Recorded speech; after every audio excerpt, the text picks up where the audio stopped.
What is going on, YouTube people, today? Taking a little look at Topps Chrome Baseball. That's right, 2024 Topps Chrome Baseball came out for pre-order about 2 days ago now, and it hasn't sold out yet. And Topps being a little sneak on this one. One, they have drastically increased the price.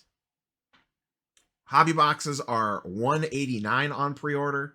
Jumbos are $390 on pre-order. If you all remember, I ripped a bunch of this last year, did a whole video series on it at the National. I went back and looked at the spreadsheet, like 155-ish, 156-ish a box on 8 boxes. That was the going rate on release date at the National. As of right now, Topps Chrome releases a week before the National. Comes out exactly 7 days before the National. So quite a hefty increase of $40 per hobby box. That's only one auto guaranteed, only 4 cards per pack. Jumbos. Last year, Jumbos were $350. I pre-ordered one. Maybe they were $345. Right around that $350-ish mark. I remember pre-ordering one of those off Topps' website. So a $40 increase on that as well. Still 3 autos in the jumbo box. Now, the checklist itself is on. It's one of those things where on paper, like if you just talk about it, you're like, oh man, that checklist is loaded. But it's missing Skeens, which isn't super surprising. They'll hold him for update, but not a shock there at all. But you start running down the names, you're like Ellie De La Cruz, Jackson Holiday, Jackson Churio, Jackson Merrill, a lot of Jacksons. Yamamoto, Shoto. There's a long list of very, very good players. So it is a deep checklist. But there's not really a headliner, in my opinion. Now, maybe Holiday turns into one. He's still in the minors. Churio has drastically underperformed. Merrill's been fine. Ellie De La Cruz, he has a ton of steals, but he strikes out a ton, and his batting average is kind of meh. And he hasn't been hitting for as much power. I mean, he's having a good year, but it's just not. It's not what Gunnar Henderson was last year. Look at his prices. I mean, Gunnar is a monster. He's having a monster year this year. Corbin Carroll had a monster year last year. He's been absolutely terrible this year. Just god awful terrible this year. I still think he's playing through an injury. So the checklist has a lot of names on it, but I'm not sure how many of those players are actually superstar level players. Now, like I said, maybe some of them turn into that. They're rookies. Some of them are still in the minors. Oh, Jason Dominguez as well. I think he's my favorite person out of the entire class. To be honest, I saw he just got hurt again. Looks like an oblique strain. So he went on the minor league IL, and they don't really have anywhere to play him anyway. So he probably won't be up till September call-ups. But in addition to the price increase, there's something else super sneaky that they did. And remember, one of the big draws from Topps Chrome Baseball is the MVP buyback. The MVP buyback adds a decent amount of value to this. That is a fun chase. Now, last year, I ran a little cold. I ripped 8 hobby boxes and pulled a whopping $60 in buybacks. So not great at all. I remember opening those boxes and just could not hit any Ohtani or Acuñas at all. I had a decent amount of Freddie Freeman's. Obviously, he didn't end up winning the MVP. But if Freddie would have won the MVP, I actually would have done pretty okay. I had a decent amount of Mookie Betts as well. So where they got a little sneak is with the checklist.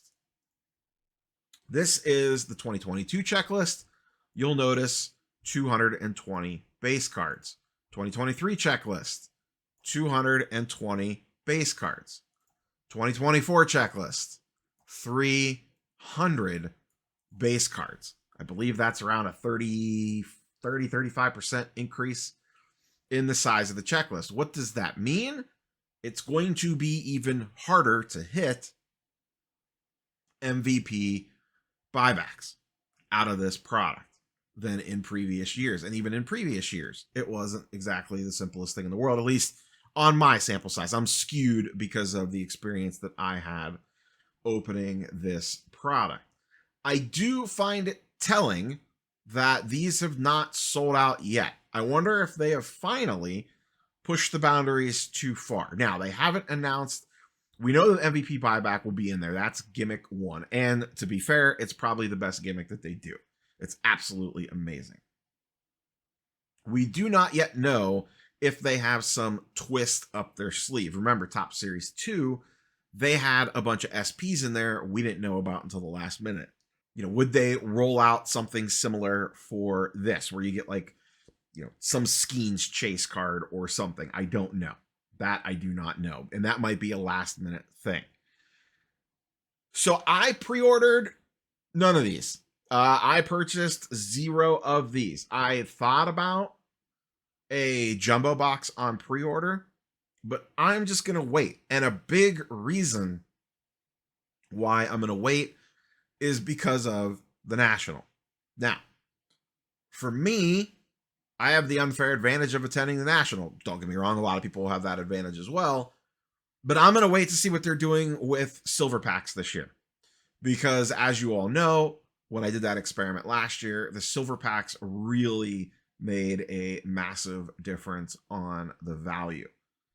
I would have gotten absolutely destroyed if it wasn't for selling my silver packs off. I think I have to go back and rewatch the video. I think I spent about, what is it? 15. Let me see if I can just fast forward through the video here a little bit to a later stage. Here we go. I spent $1,481. I made back $1,553. So I made $72 profit. Now this factored in selling cost, grading fees, the whole 9 yards. If you're curious, you could just search 2023 Topps Chrome Baseball on the channel and it will pull this up. But you could see here $60 in buybacks and $600 I made off of selling the wrapper redemption packs at the National last year. Overall, this ran me $1,400. $600 of that was made up from the silver packs. Now, I don't know if they're doing silver packs this year. I assume they will. I don't know if the silver packs will be as valuable. I assume they will, because usually the breakers go crazy for them that week.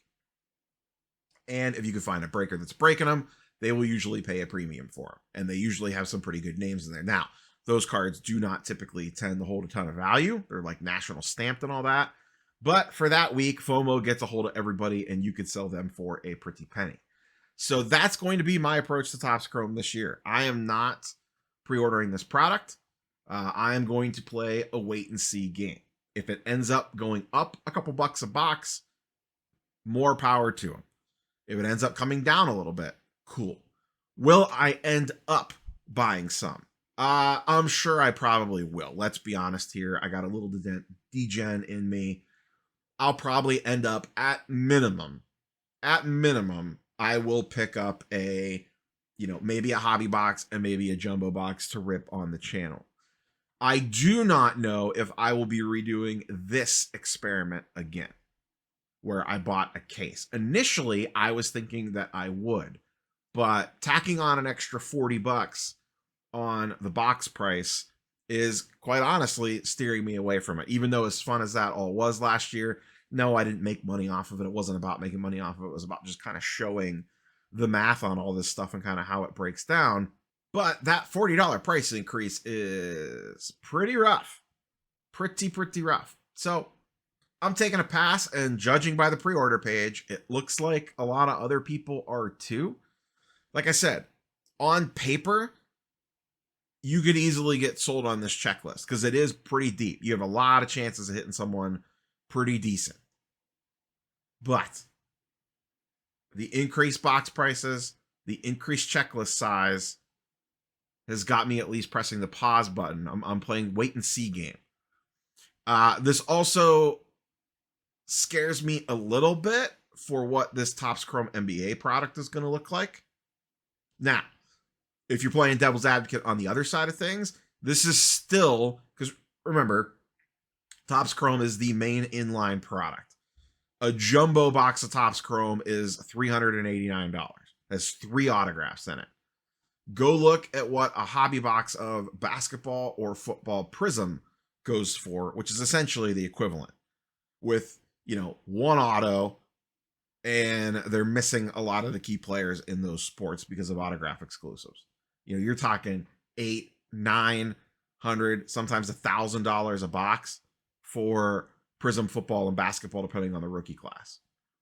So this is still considerably cheaper than that. Plus you have the MVP buyback angle, but it feels like they are definitely flirting with the upper end. It'll be curious to see how the consumers handle this, what it looks like getting into national. I'm sure FOMO will kick in once people start ripping. That's usually how this works. But for me, wait and see. Curious for you all, how did you handle this drop? Did you buy some? Are you waiting? Are you going to try to get some at the national like me and maybe get some silver packs? Or are you saying, nope, I'll just buy singles, which is obviously the smart play, but sometimes rip and wax is a little bit of fun, even when you get punched in the face. So that's all I got. Catch you boys and girls on the next one. Peace.